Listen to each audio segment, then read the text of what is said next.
So, you want to be a real estate investor, but where do you start? How do you know what information and sources to trust? That's where I come in. I'm Jonny Cattani, and this is the Investor Relations Real Estate Podcast.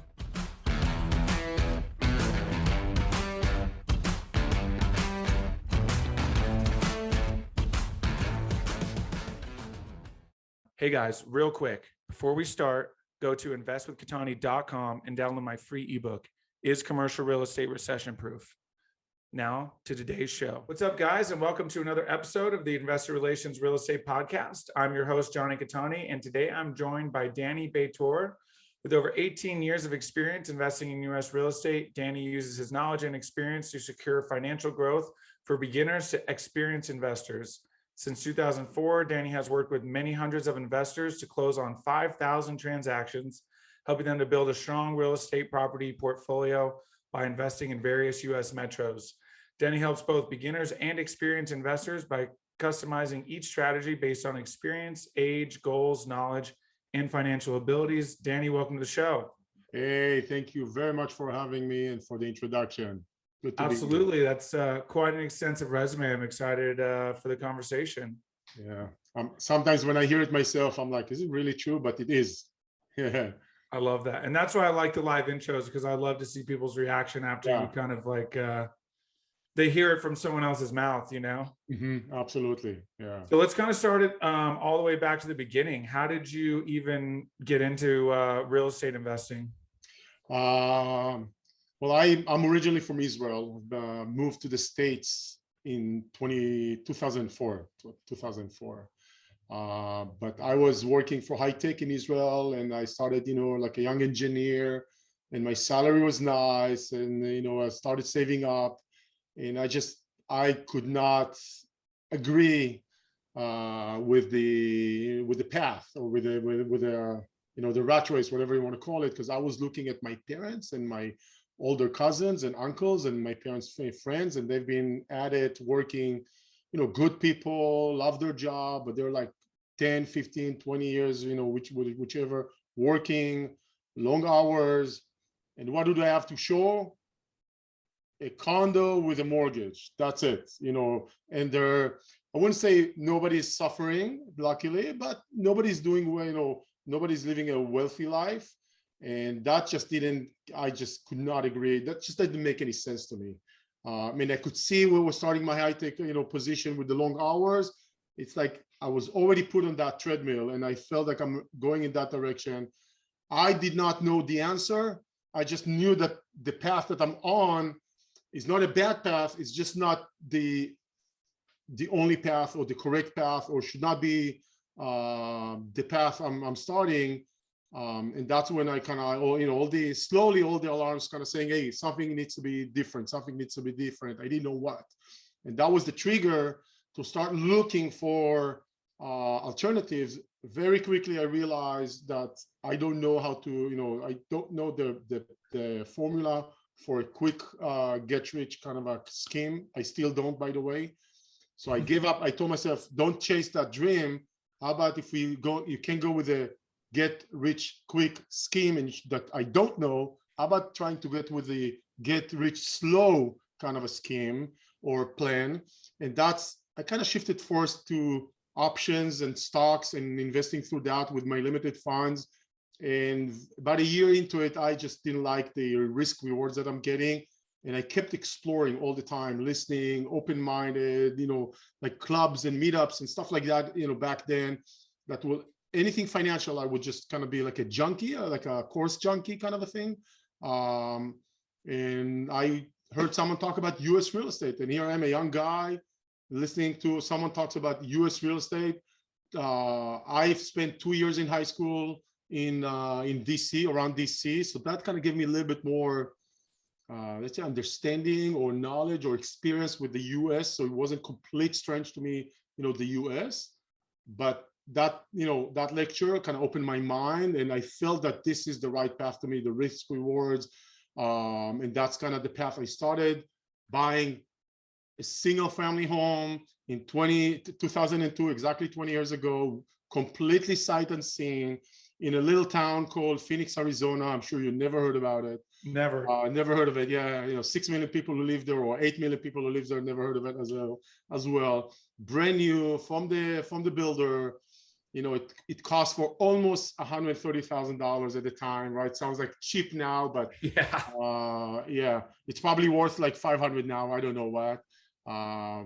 And that's kind of was the start. I was just kind of not willing to accept the status quo kind of, and I was looking for exploring. I didn't know the answer, but it took me a while to explore until real estate kind of was my thing, or I felt that this is my thing, and that's what turned me on to real estate.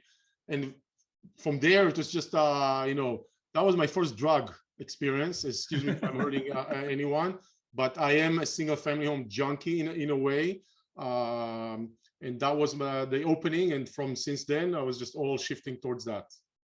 Awesome. I love it. So did you develop, like, kind of build a portfolio into 08? Like, did you make it through 08 with your your portfolio? Yeah, simple answer is yes. By 2008 I was able to accomplish my 5 years goals within about 2.5 to 3 years, and that goal got me straight into 2008 with multiple properties, already with many clients that are going through something similar. So it wasn't just my own portfolio, but others that I was working with. 2008 did not, flew by me unnoticed or unfelt. On the contrary, very much felt, very much noticed, very much grinding. I call it I think that 2008, or the crash of 2008, was my major scarring event, but also a major growth. I was able to, I think I came in with experience. I wasn't major experience. I was already 2, 3, 4 years into it with multiple properties. But I've always, to myself, I always say I started with an experience. I came out with a PhD on the other side. That's the way I sense it. To me, I'm not saying I'm a PhD in real estate, but I've done since then, during and after, so much, definitely, strengthening my knowledge about real estate. But the crash, all of a sudden I find myself diving into dark corners of real estate, trying to understand certain implications of the law per state, per refinance. I was like, oh my God, like, I don't even want to go there, but I had to. Yeah. Absolutely. Yeah. And I think most people who were investing then can say that they came out, unfortunately, not all of them can say they made it out unscathed, but they can at least say they learned a lot, whether you lost your entire portfolio or, how to get creative with your financing, or all the different various things that came into play, for probably about 3 or 4 years after that. And then, of course, sure, you were already well established, so I'm sure your portfolio grew from there. So yes, you're still kind of in the residential, huge proponent of single family. Do you do commercial as well? I do not, for the most part, no. Here and there, something pops up. There's a project now we're looking at, but those commercial projects are more on the smaller scale, closer to somewhat residential. So I would say, if you're looking for commercial knowledge, my little experience is, I wouldn't be your good person to approach. No, that's honestly no problem at all. I'm excited to kind of dive into it. Most people start in single family or in residential, as you know, and then scalability comes into play, and they move into the commercial space. So kind of talk about how you've been able to scale and still remain in this space. Yeah. So I know very well what you just mentioned about the kind of starting at single family and graduating or whatever. I just never graduated. I actually love single families. I think, for me, first of all, single family is like the American dream. I actually, the type of properties we're buying, there's so much the American dream. Sometimes an agent sends me a photo, and I'm like, oh my God, it's all over again. Like, even with the white picket fence, so to speak, so much the American dream. It just blows my mind multiple times in my career, and it keeps blowing my mind, So I think that a lot of people really struggle with the scale, because that's what many times convince them to graduate or move on or progress to commercial or bigger buildings. I just tackle the scale in a different way. I just gonna the way I look at it is we use our scale to the benefit of our clients. So that means for me, in a simple terms, if you have the option to buy 10 single family homes, let's say in the same city or same metro, or one 10 units building, then the economy of scale is not necessarily shifting that dramatically towards the building. There are some benefits, but there's always some disadvantages as well, always, right? Everything we do.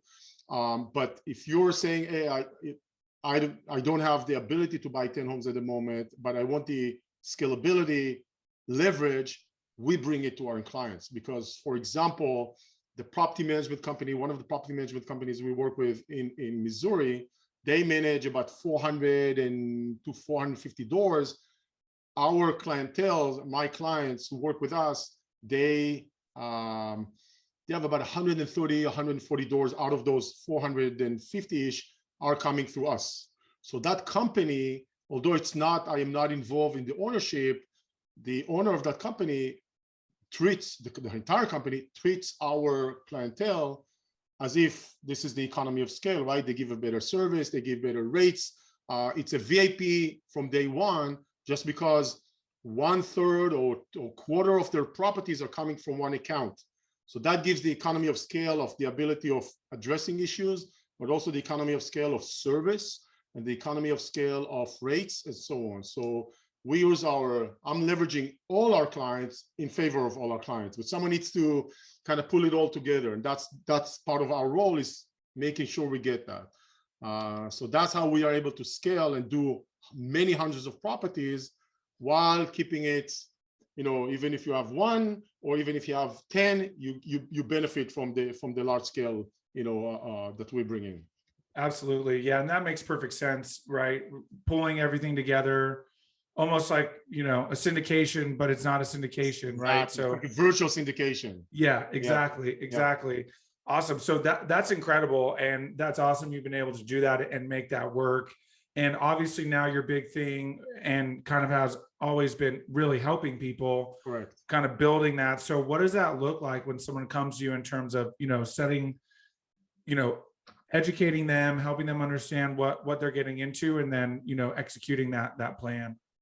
So we have a lot of beginners and a lot of experience who come work with us, meaning beginner, someone who's done somewhat of investing by the time they connect with us.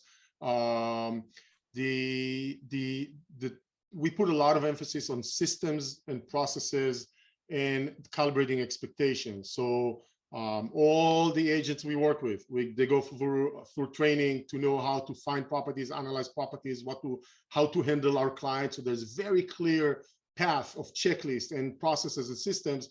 It's not perfect, but it's really polished and always been, keeps getting polished all the time with the changing challenges. So for me, it's always like we've created a platform or a trend that's moving. We lay the tracks. Client steps in. Before they step in, first of all, we always have an introduction conversation, because everybody has, either their concern or question or very specific situation. And truly, they also want to get a sense of who we are, what we're all about. So we have this intro, very open conversation, no sales pitch, nothing happens out of that conversation, except I always tell them, I tell them in the conversation, I have one goal. My goal is to make you feel comfortable working with us. If I accomplish that, you will step on to the next station. If not, you'll go elsewhere, and that's okay too. I have no problem with that. So I'm not saying we don't even talk specific houses in that conversation. It's just really addressing, questions, concern, fears, all of that. If they move forward, we schedule what we call a kickoff session. A kickoff session is, unlike the first one, which is a big picture. Now it's pragmatic. What's going to happen tomorrow? What's going to happen the next day? Who else is involved? What do you need to prepare? What the others need to prepare? And it's truly 80% calibrating expectations. So it's almost like, okay, now you're going to step into the train. The train is already moving. At least you know what's happening. What do you need to do? So when we do that, a lot of the unknown, uncertainty, fear, stress gets removed. they know what to expect, right? Even then, even the not so good stuff we talked about it, or the challenging, or the pitfalls, or the things that they need to avoid, classical holes they may come across. We tell them, be aware, be aware. So they are on that path. And then we'll start looking at properties together, reviewing this together. Our agents are very trained to find properties, analyze, evaluate. We have an Excel that we've been using for about 10 years or so. I think we've already analyzed somewhere around 50,000 properties using that Excel over the years. So it's kind of also been something we've been using very well, and it's producing, and we have, we can go back and say, hey, we used that Excel a year ago, 5 years ago, what happened since? So we train everybody to use that. We put them on a very clear path. We support them ongoing, looking at properties. Let me give you an example. We are, my time is almost 3 o'clock. Today, normal day, I already had one conversation with one client about the offer they're putting together as we speak. Another conversation, reviewing an inspection report with another client, and calling the inspector to clear a few points. I gave a training to a group in Israel, and I have reviewed another inspection for another client who's from Israel as well. And this is just kind of a normal day. Today I was not speaking to anyone about property management issues. We did, we do it on an ongoing basis. So my philosophy is to help, or my approach is to help clients of ours, find the right path, find the right property, use our system and processes to vet properties carefully, go through all the issues and challenges that will come through the buying process, inspection, etc., all the way to closing. And then there's a property manager waiting for them to take on someone we carefully vetted, so it's not just a random person. And then go transition into the ownership phase. And even then we train them on what to expect when during the years of ownership. And when issue comes up, we support them. So we don't stop support when they just own the property.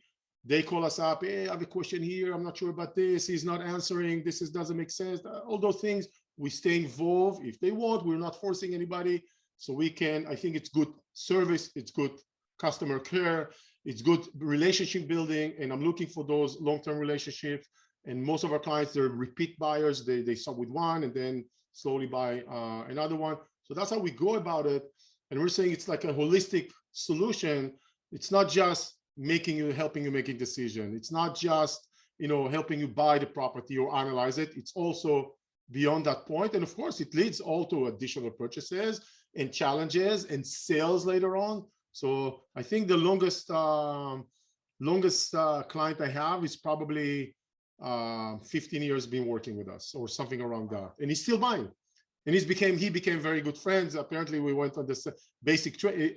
We found out one day that we went to basic training together in the Israeli military. So that's kind of even elevated our friendship and relationship, but he's been around for 15 years or so. Wow, that's incredible. And yeah, it really speaks to why coaching and a mentor is so important, right? Because someone like you who's been doing this for so long, someone new can come along and they get to leverage all of your knowledge, all of your systems, all those things in place.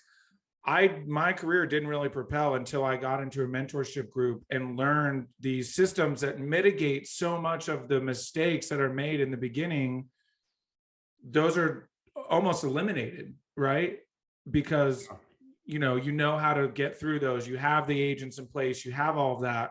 So what are kind of some of the misconceptions or some of the biggest fears that people have coming in starting out? So maybe I'll focus on two. One is always been the problem, and the second one is more relevant to the times we are in. The almost always the biggest fear of property managers, rightfully so.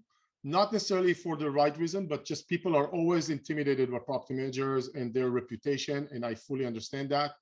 I don't have a way to solve that problem except saying, here's what we do. When I vet a property management company, I probably speak to 3 to 5 different companies. Each conversation is easily an hour and a half to 2. I call it not a conversation, but more of an interrogation. That's the way I see it. I have a very long list of questions, and I listen very carefully to their answers.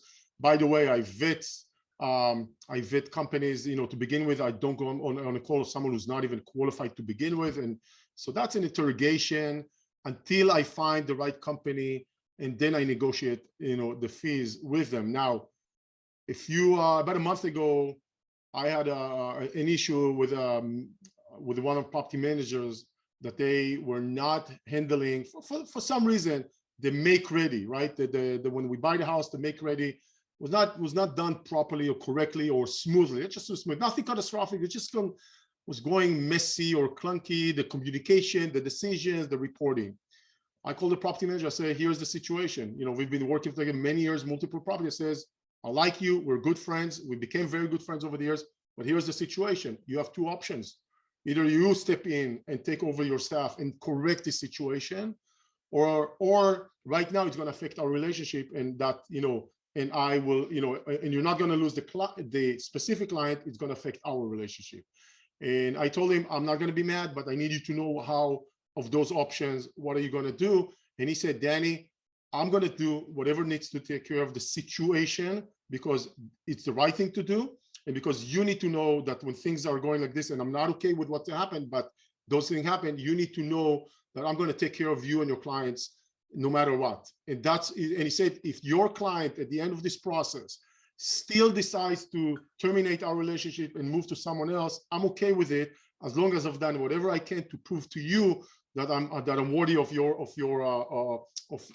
working with me. So he was really, concerned about that relationship with us, and he took everything. I mean, that issue is solved, quiet. I haven't heard from the person for some time. That just, shows that the best way to mitigate the fear of property managers, it's hard to spend many hours like me, on vetting multiple property managers. And even if you do, you're a client with 1, 2, 5 properties with a property management company. Your clout is maybe better than the one who has 1 property, but you don't have a clout like someone has 100 properties without property management, or even 50, right? So that automatically puts our client in a much better position. I have not seen any fraud, stealing, lying for the property manager. I've seen poor communication, yes. Things like comment from relationship, absolutely. Nothing catastrophic, everything solvable. So that's the way I solve that fear, which a lot of people in their mind saying, how am I going to deal with a property manager when I am a client in Utah and my property is, I don't know, in Missouri? Automatically no, because of the fear. Yes, I get that. Not all property managers are bad. There are ways to mitigate. One way, join a larger group, and you will automatically, with 1 property, benefit as if you have many. And I see it on a weekly basis. So that's one thing. Fear with property manager or the management, or it always comes in like, who's going to manage? How can I trust? We are, I wouldn't say eliminated it, but we reduce the power or the volume of that noise in the system. The second thing that I see nowadays is the fear of the increasing rates and price. Our prices are crazily going up. And is it going to go down? Is it going to go crash? When is it going to crash? I wish, my friends, everyone, I would tell you it's going to crash within 3.5 months to 6 months, and you would know what to do. Obviously, I'm not that good, or far from it. But I always get asked, so how can we mitigate? How do we know it's not going to crash? How do we know it's not going to be, kind of terrible investment? My answer is, I don't know this, but I will tell you how I approach this. I use very simple concepts, right? One, I buy nice houses or good houses. I don't buy rundown, crappy properties, 100 years old in a bad part of town. I buy quality. I'm not buying luxury. I'm buying quality neighborhoods, schools, etc. Not necessarily the best schools, but not the worst ones. So that's what I call, quality. So I buy quality in good markets, in good metros. That's a starting point. So quality. Second, I hold long term. So 2 things, 2 elements, like everybody's using it, will probably be doing well, even if they don't make the best decision about a property, because quality long term, and I'm going to assume in the next 10 years, we're going to have some sort of a economical slowdown, right? Crash, slow. I don't know, right? I don't know when. I don't know, how or how much. But I'm going to assume it's going to happen. So if you're making good decision, buying quality properties and holding long term, you will most likely run with the values up and down, but over time, most likely it will increase or keep up with inflation or even do more than inflation. So quality long term, you're doing probably a very good start. So knowing how to, instead of saying, a lot of people, when to talk about decisions, financial decisions, they use philosophical questions. What's going to happen if this, or how are we going to mitigate?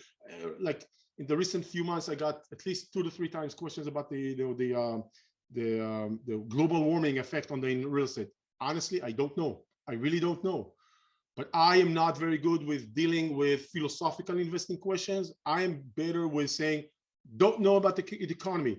This house in this metro for this price, as much as I can tell, no crystal ball.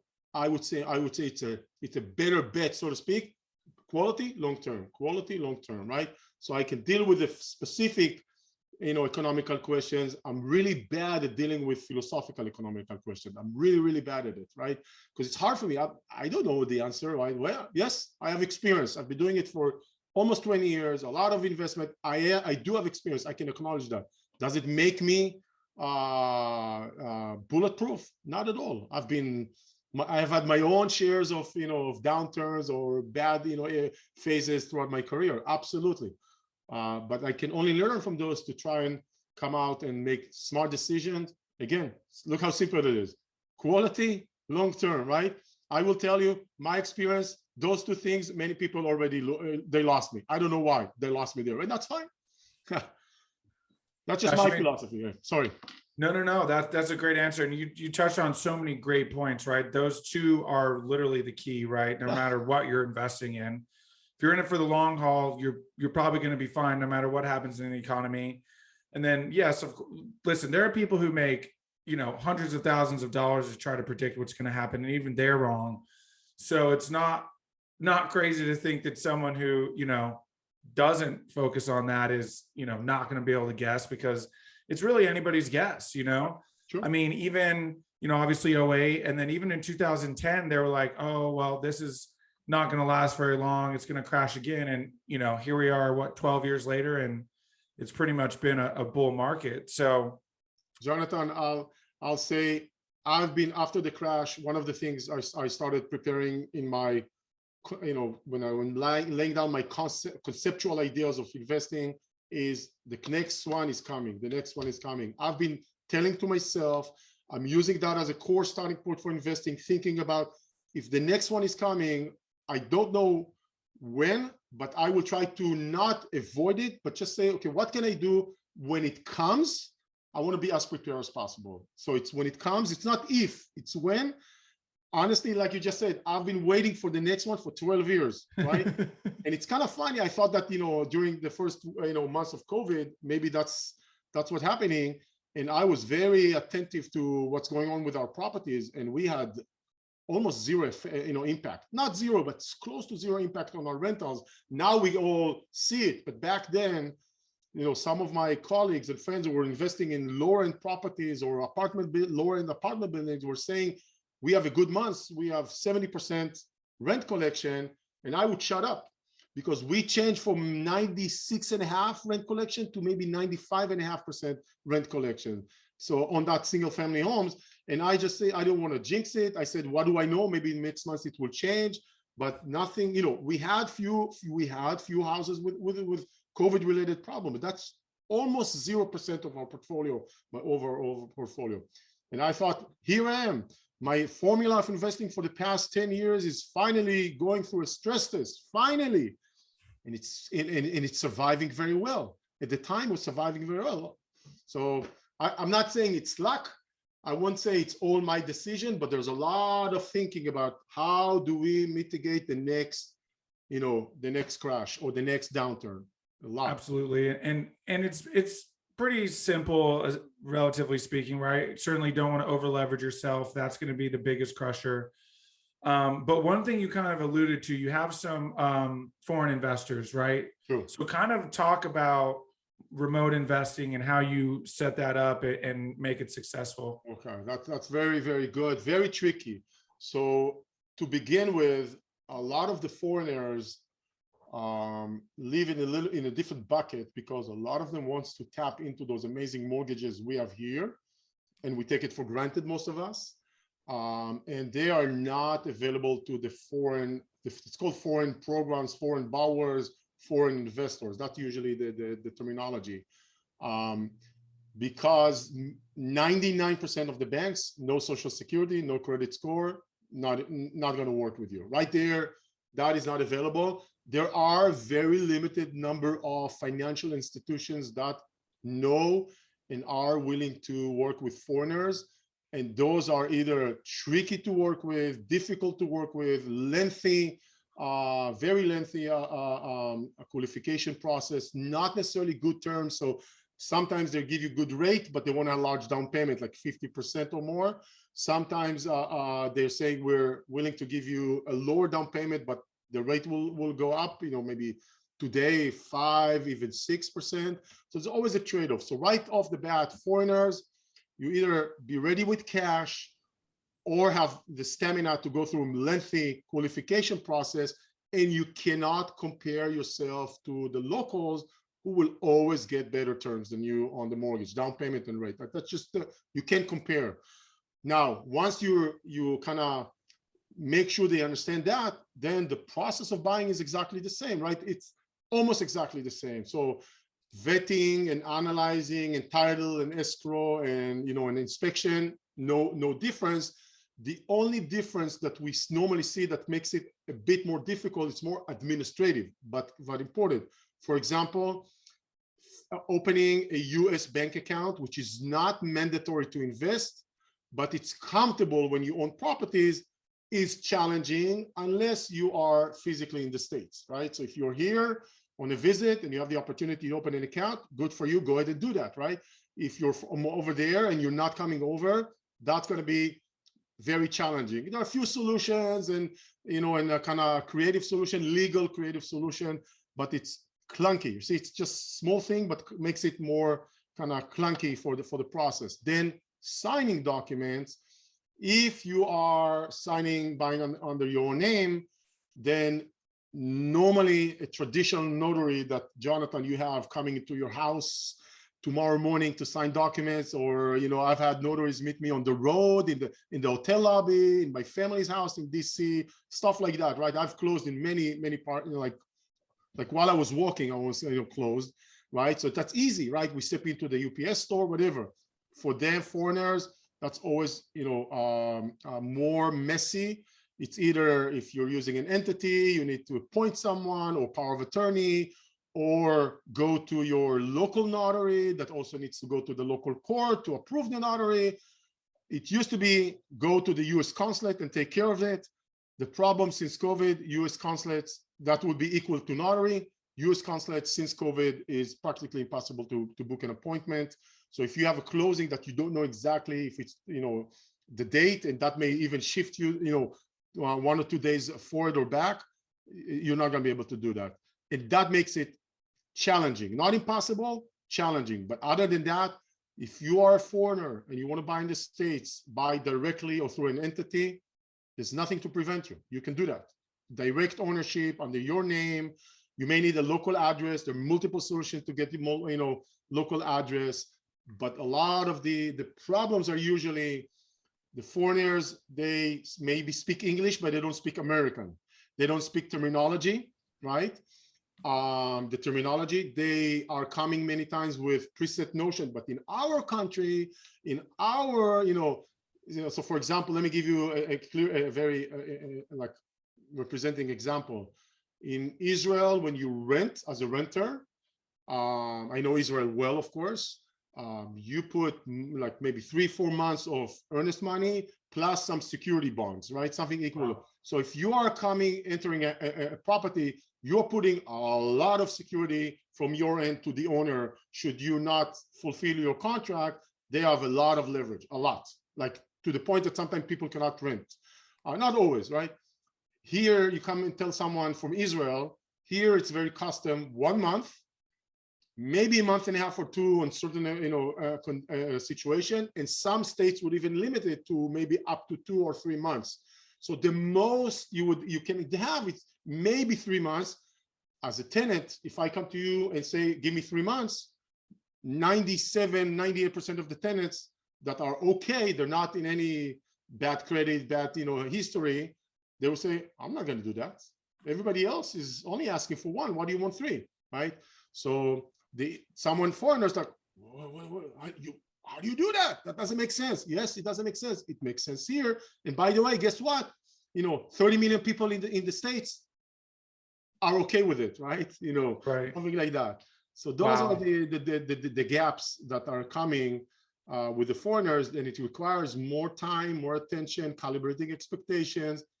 And this is when things go smoothly, when things go, when the property management companies are reporting stuff, most times they tend to think that someone is taking advantage of them just by default, regardless the situation.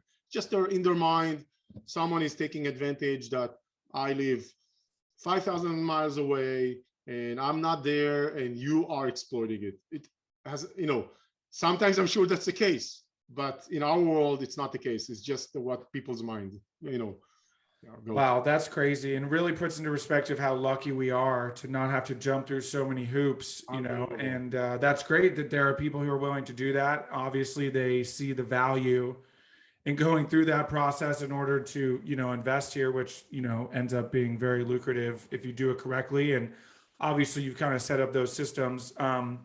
But we are running up against time here. So I do have 5 questions that I ask all of my guests. It's the final 5. First question is best advice you've gotten from a mentor. Wow, it's such a good question. I think that I had a mentor once who gave me advice and I decided to act the opposite way and it worked well. So it was like a negative advice. What was it, the advice? It's kind of interesting. Let me think about that. I'm trying to remember that situation. Yeah. What is it about your career that makes you feel like you're fulfilling your why? I love that question. I love it. I speak, remember I mentioned earlier, I do the introduction sessions, and I've done maybe more than 12, 13,000 introduction sessions in my careers. And I always tell myself, if you've done 13,000, 12,000, 10,000, whatever the number is, I stopped counting a long time ago, even 8,000 such conversations over the years, and I come to a new conversation and I'm fresh, I always ask myself, how is it possible? You should have been all exhausted for, no, I know that I'm in the right spot because I make this 10,001 conversation and I'm in my energy and my element and I'm enjoying and I'm not going like, oh, not again at all. So that tells me I'm in the right place. I like being in that position that I can reach out and help and direct and, kind of tap into my experience and share that. So it fulfills me to be in that position. Awesome. I love that. That's so great. What is your favorite non-real estate or investment related book? Mr. Vertical by Paul Auster. It's just, I love that book. One of my favorite ever. Yeah. Nice. Yeah. If you could have any superpower, what would it be? Wow. Jonathan, you're making it difficult.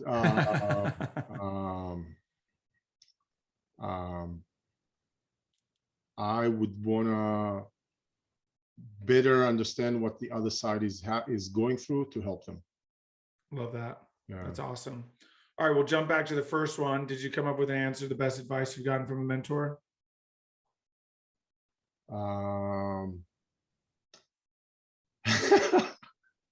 I heard something that I really like. Shut up. Meaning, I will explain. A lot, it came in the context of a lot of people, they get stuck on the small stuff and they complain, even to me, like, blah, blah, blah, blah, blah. This doesn't work and this doesn't work and this doesn't work. Yes, shut up. Look at the bigger picture. Take a step for a second. Yes, it's vacant a month longer than it should. I know. Yes, we were expecting 1,700 and we rented it for 1,550. Shut up, right? That is nickel and dime. That is not going to impact your life. You know, I get that you're frustrated. Step out, for a second and look at the bigger picture. We have to remember to remind yourself the bigger picture, because how can you fight on a $1,000 loss, not even a loss a year, when your house just appreciated in the past 2 years 25,000 or 25, even 10,000. So right. So I don't know if that's a good advice to shut up. No, I love it. That's incredible. It's so true, right? Like ultimately that's not going to matter in the grand scheme of life. So true. Awesome. And last one, what's the best way for people to get a hold of you and learn more? Yeah, so my web identity is right here behind me, right here. This is it. Simply Do It is our website.net, our email. If you just write Simply Do It real estate or Dani, you will find the different. So if you can remember, this is the one. If you go on our website, simplydoit.net, you will be able to contact and email and all of that. So pretty much everywhere. Yeah. Awesome. Love it. We will link that website in the show notes as well. Make it super easy. Dani, this has been incredible. Thank you so much for sharing some insight into the world of single family investment. Thank you for having me, and for those, love those 5 last questions, man. Spot on. Amazing. I appreciate that. Hey guys, thank you so much for watching today's episode. I hope you really enjoyed it. Listen, I know it's cliche and you hear it all the time, but please don't forget to like and subscribe to the channel so you know when the next video is coming out. Even though this is technically a daily podcast, you know it's coming out the next day. We have a ton of content coming your way. So please like and subscribe. It helps a ton. Leave comments. Would love to know what you guys think. And we will see you on the next one. Thanks so much.